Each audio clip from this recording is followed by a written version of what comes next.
What if the person who welcomed her with open arms was quietly waiting for her to fail? Sophie never thought her marriage would begin to crack because of a smile. When she first met Ethan's mother, Linda, everything seemed warm.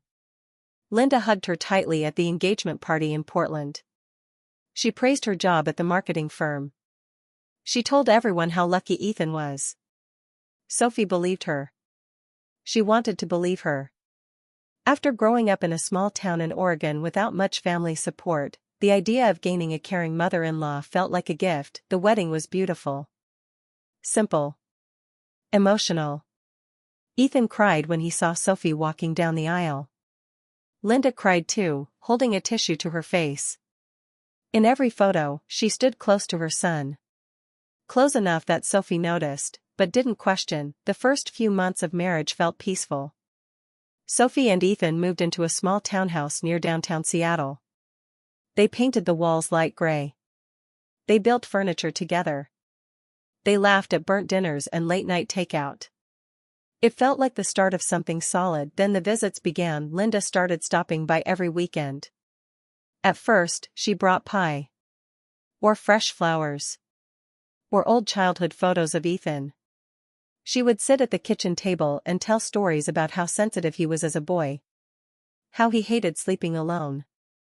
How he once cried when she left for a work trip. Sophie smiled politely, but something about the tone felt strange. As if Linda wasn't just sharing memories, she was reminding Sophie of something. He's always needed me, Linda said one afternoon while washing dishes that didn't need washing. Sophie laughed lightly. He has me now. Linda paused. Just for a second. Then she smiled again. Of course. Small comments followed. Soft. Almost harmless. You're working late again? Linda asked one evening when Sophie rushed in from the office. Big project, Sophie explained. Linda nodded slowly. Ethan doesn't like eating alone. Sophie felt a sting of guilt, even though she knew she had done nothing wrong. Another night, during dinner, Linda tasted the pasta Sophie made. It's good, she said gently. Ethan prefers a little more salt. But you'll learn. You'll learn. It sounded simple. But it echoed in Sophie's mind long after Linda left. Ethan didn't notice at first. Or maybe he didn't want to. When Sophie mentioned the comments, he shrugged. She's just trying to help. Help, that word started to feel heavy. Weeks passed. The warmth faded. Linda's visits became inspections. She opened cabinets. Rearranged shelves. Folded laundry without asking. One afternoon, Sophie came home early and found Linda in the bedroom, holding one of her dresses. Oh, Linda said calmly. I was just organizing. Sophie forced a smile. I can do that. Linda tilted her head. I'm sure you can. The air felt tight. Then came the dinner invitation. Linda insisted they celebrate her birthday at her house. Family only, she emphasized. Sophie dressed carefully that evening. She wanted peace. She carried a gift bag with a framed wedding photo inside. A photo of all three of them smiling under soft lights. Dinner started fine. Laughter. Wine. Casual stories. But halfway through dessert, Linda placed her fork down. I've been thinking, she said quietly. The room shifted. Marriage is delicate, Linda continued. Especially when two people come from different backgrounds. Sophie felt her stomach drop. What do you mean? Ethan asked. Linda smiled faintly. I just hope you both understand what commitment really means. Sometimes people change after the wedding. Her eyes rested on Sophie. The message was clear. Sophie's heart raced, but she stayed calm. We're happy, she said softly. Linda gave a small shrug. I hope so. On the drive home, silence filled the car. Did that bother you? Sophie asked carefully. Ethan kept his eyes on the road. She worries. She doubts, Sophie replied. He didn't answer. That silence hurt more than Linda's words. The next morning, Sophie woke up early. The house felt different. As if something invisible had moved inside it. She checked her phone. A notification popped up from social media. Linda had posted a photo from the birthday dinner. The caption read, *, no one will ever love my son the way I do. Sophie stared at the screen. Maybe it was harmless, maybe she was overthinking, but something inside her whispered otherwise. Later that day, Ethan received a long phone call from his mother. Sophie could hear his voice from the hallway. Low. Serious, I know, he said. I've noticed. Noticed what? When he hung up, she asked gently, is everything okay? He hesitated. Mom thinks we've been distant lately. Sophie blinked. We? She says you seem distracted. Busy. Not as present. The words felt unreal. Sophie laughed softly, but there was no humor in it. I work hard for us. How is that distant? Ethan rubbed his neck. She just wants what's best. For who? Sophie asked quietly. He didn't respond. That night, Sophie lay awake staring at the ceiling. She replayed every moment. Every comment. Every pause.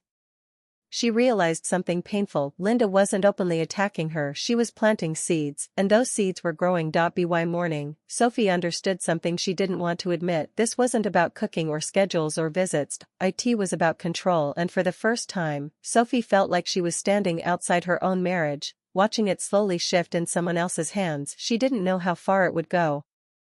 But deep down, she felt it. Something had already changed, and she wasn't sure she could stop it. How do you fight a battle when the enemy smiles at you every day? After the birthday dinner, nothing exploded.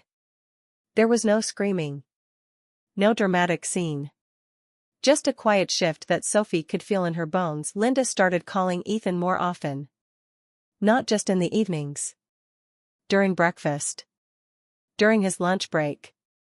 Even late at night. Sophie would see his phone light up again and again with Mom flashing on the screen.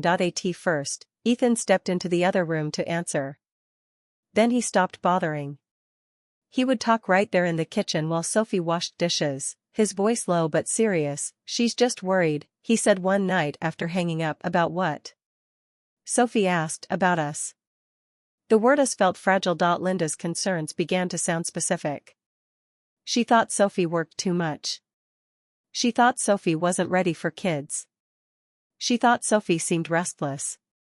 Each opinion was wrapped in soft concern, but they landed like quiet accusations. One Saturday morning, Linda showed up unannounced again. Sophie was still in pajamas, hair messy, coffee in hand. Oh, Linda said lightly, scanning the living room. Late start today? It's the weekend, Sophie replied with a small smile. Linda nodded but didn't smile back. She walked around slowly, touching the edge of the couch, adjusting a picture frame. Ethan likes a tidy space. It calms him. Sophie felt her chest tighten. It is tidy. Linda gave a gentle shrug. Of course. That afternoon, Sophie overheard something that made her heart drop. Ethan was on the phone in the hallway. His voice was low but clear enough. I've noticed she's different too, he said. Maybe stressed. Sophie froze. Different? She stepped back quietly before he could see her. Her mind raced. Was he agreeing with his mother? Was he doubting her now? When he came into the kitchen later, she asked directly. Do you think I've changed? He hesitated again. That hesitation was becoming a pattern. I just think you've been distracted, he said carefully. Maybe we both have. The words felt like distance. Sophie tried to explain. I'm working hard because we talked about saving for a bigger place. I'm doing this for us. I know, he said, but his tone wasn't steady. Days passed. The space between them grew. Not loud. Just subtle. Ethan seemed thoughtful all the time. Quiet at dinner. Distracted during movies. His laughter came slower. Then Linda invited Ethan to dinner. Alone, she said. It's just mother and son time, Ethan explained. Sophie stared at him. And you're okay with that? He looked uncomfortable. It's just dinner. But it wasn't just dinner. That night, Sophie sat at home alone. She tried watching TV. Tried reading. Nothing held her focus. Her mind created scenes she didn't want to imagine. Conversations she couldn't hear. Words being said about her. When Ethan came home, he looked serious, How was dinner? She asked, her voice steady but soft. He set his keys down slowly. It was fine. That one word told her it wasn't. What did she say? Sophie asked. He ran a hand through his hair. She thinks we rushed into marriage. The sentence hit like cold air. And you? Sophie whispered. I don't know, he admitted. Maybe we didn't think everything through. Sophie felt something crack inside her. 3 years, Ethan. We built a life. I'm just confused, he said quickly. She brought up things I hadn't thought about. That's the problem, Sophie replied. She's putting thoughts in your head. He frowned. Stop blaming her. I'm not blaming, she said, her voice shaking. I'm watching. Silence filled the room again. The next week, Sophie noticed something else. Linda began texting her directly. Short messages. Polite but sharp. Hope you're taking care of Ethan. He sounded tired yesterday. Marriage takes effort. Each message felt like pressure. Sophie started doubting herself. Was she too focused on work? Was she distant? Was she missing something? She met her friend Claire for coffee downtown. The cafe was busy, warm, filled with quiet music. You look exhausted, Claire said immediately. Sophie told her everything. The calls. The comments. The dinner. Claire listened carefully. This isn't about you, she said. It's about control. Sophie stared into her coffee. What if I lose him? Claire leaned forward. If he can be pulled away that easily, then he has to decide what matters. That thought scared Sophie more than anything. When she returned home that evening, she found Ethan sitting alone in the dark living room. We need to talk, he said. Her heart raced. I feel pressure, he continued. From both sides.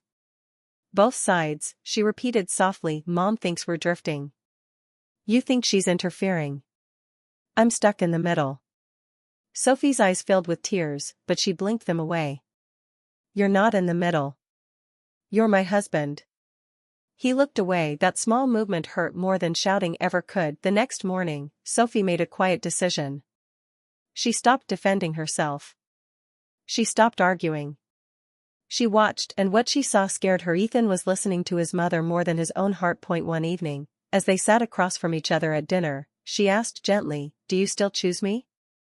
He didn't answer right away. That pause felt endless. I don't know what I'm supposed to feel anymore, he admitted. Those words broke something deep inside her. She realized this wasn't just tension. It was a turning point. If nothing changed, she might lose her marriage, not because of betrayal, not because of lies, but because of slow doubt planted over time. And for the first time, Sophie understood something painful.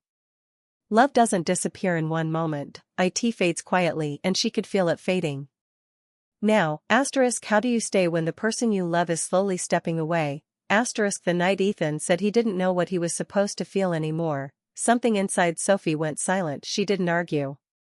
She didn't cry in front of him. She simply nodded and went to bed early. But she didn't sleep. She stared at the ceiling and listened to the space between them. In the morning, Ethan left for work without their usual goodbye kiss. It was small, almost invisible. But Sophie noticed. She moved through her day in a fog. At the office in downtown Seattle, emails blurred together. Meetings felt distant. Her phone stayed quiet. No messages from Ethan. No check-ins. By evening, she understood something clearly. Waiting for him to fight for their marriage was hurting more than the fear of losing it. When Ethan came home, she was calm. I think I need some space, she said gently. He looked confused. Space? Just for a few days. I can't keep feeling like I'm competing with your mother. He exhaled slowly. So you're leaving? I'm stepping back, she corrected. That night, she packed a small suitcase. Not everything. Just enough. Clothes. A book. Her laptop. She called Claire. You can stay as long as you need, Claire said without hesitation. When Sophie walked out the door, Ethan didn't stop her. That hurt most. Claire's apartment was smaller, quieter. The guest room had soft yellow walls and a narrow window facing the street. It wasn't home, but it felt safe. The first night, Sophie finally let herself cry. Not loudly. Just silent tears that soaked into the pillow. She wasn't crying because of Linda anymore. She was crying because Ethan hadn't chosen her. Days passed. Ethan didn't call the first day. He didn't call the second. On the third day, Sophie started to feel something new. Not just sadness. Strength. She went for a walk along the waterfront after work. Cold wind hit her face. The sky was gray. She realized she had been trying to hold everything together alone. Marriage needed two people. On the fourth night, her phone rang. Ethan. She stared at the screen before answering. "Hi," she said quietly. His voice sounded different. Softer. "Can we talk?" They met the next evening at a small cafe near their old apartment. Neutral ground. When Ethan walked in, he looked tired. But not distant. Something in his eyes had changed. "I've been thinking," he began. Sophie stayed silent. "I went to see someone," he continued. "A counselor." That surprised her. "Alone?" she asked. "Yes. I needed clarity." She watched him carefully. This wasn't defensive Ethan. This was someone searching for answers. "I realized something," he said. "I've always tried to keep my mom happy. Even when it cost me other things." Sophie's heart beat faster. "I let her fears become mine," he admitted. "And I started questioning us instead of protecting us." The words felt honest. Heavy. Real. "She made me believe you were pulling away," he said. "But the truth is, I was." Sophie swallowed hard. Why? Because it was easier than confronting her. That honesty hurt, but it also gave her something she hadn't felt in weeks. "Hope. I love you," Ethan said quietly. "But I handled this wrong." Sophie looked down at her hands. "You didn't just handle it wrong. You left me alone in it." He nodded. "I know." Silence stretched between them. Not angry.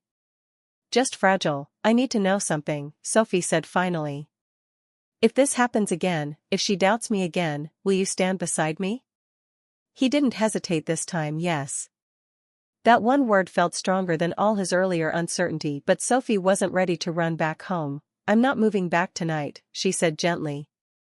"We need to rebuild." Slowly. He agreed. Over the next week, they met with a counselor together. The sessions were uncomfortable. Honest. Sometimes painful. Ethan admitted he feared disappointing his mother. Sophie admitted she feared being replaced. The counselor asked a simple question: "Who is your primary family now?" Ethan looked at Sophie. "You," he said. It wasn't loud. But it was clear. Meanwhile, Linda noticed the shift. She called more often at first.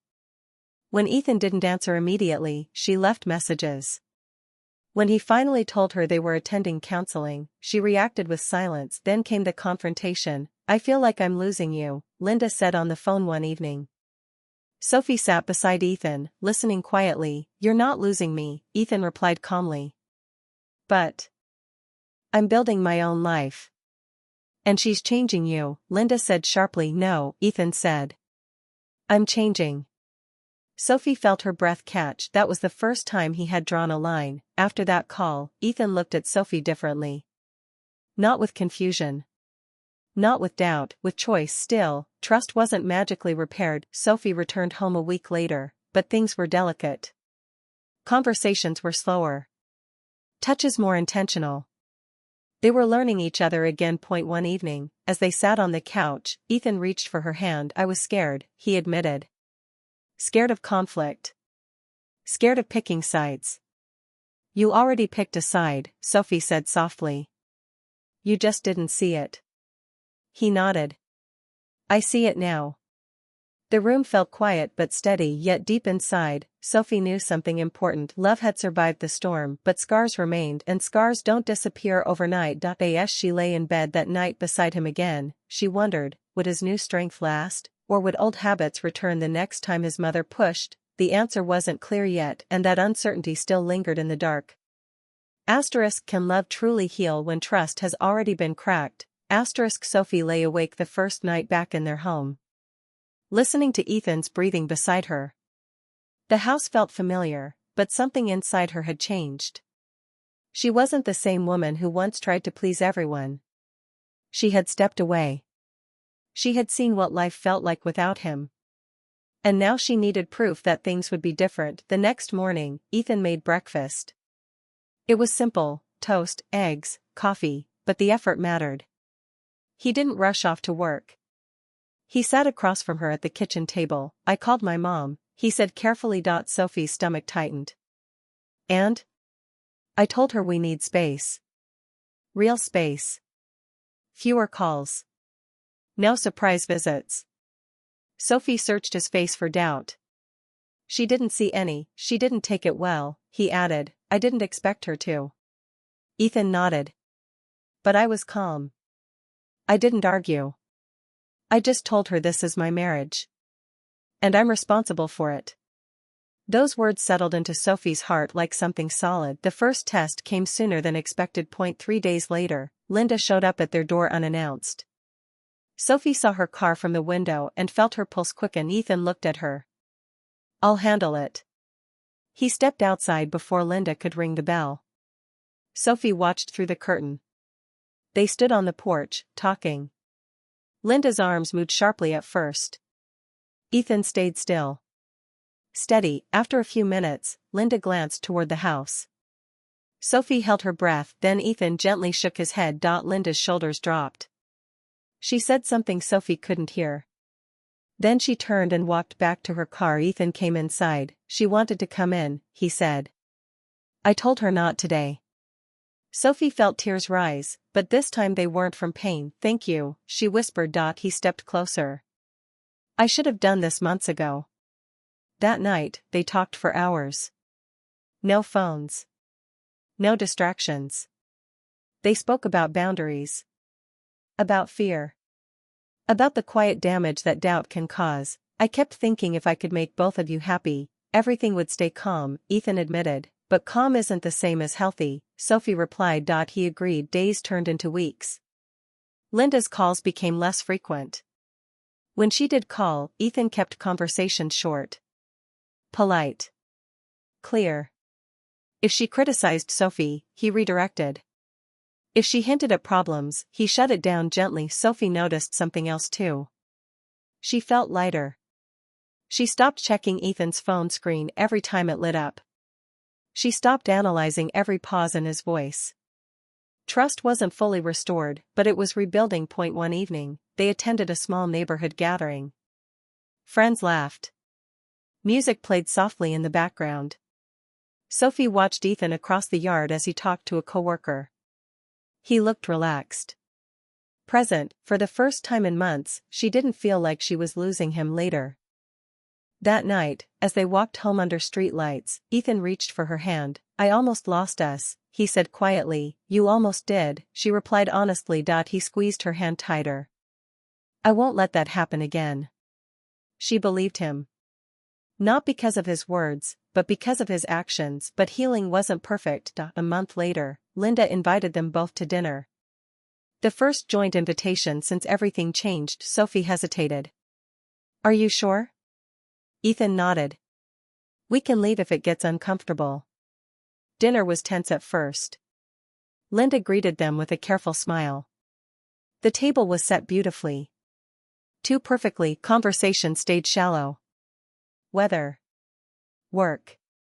Traffic. Then, halfway through the meal, Linda cleared her throat. "I know things have been distant," she said slowly. Sophie stayed silent. "I may have overstepped," Linda continued.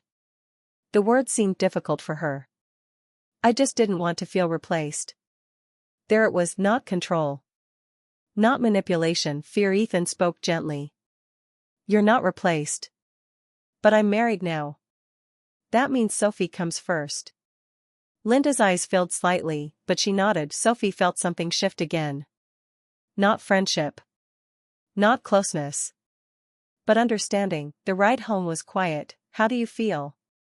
Ethan asked. "Stronger," Sophie said, and she meant it, because the truth was, Linda hadn't broken her. The doubt had almost broken her. The silence had almost broken her, but standing up for herself had rebuilt something deeper inside. Weeks later, Sophie found herself sitting on their porch alone, watching the sunset paint the sky orange and pink. Ethan joined her with 2 mugs of tea. "Do you still feel empty?" he asked softly. She thought back to those nights at Claire's apartment. The tears. The fear. The loneliness. "No," she said finally.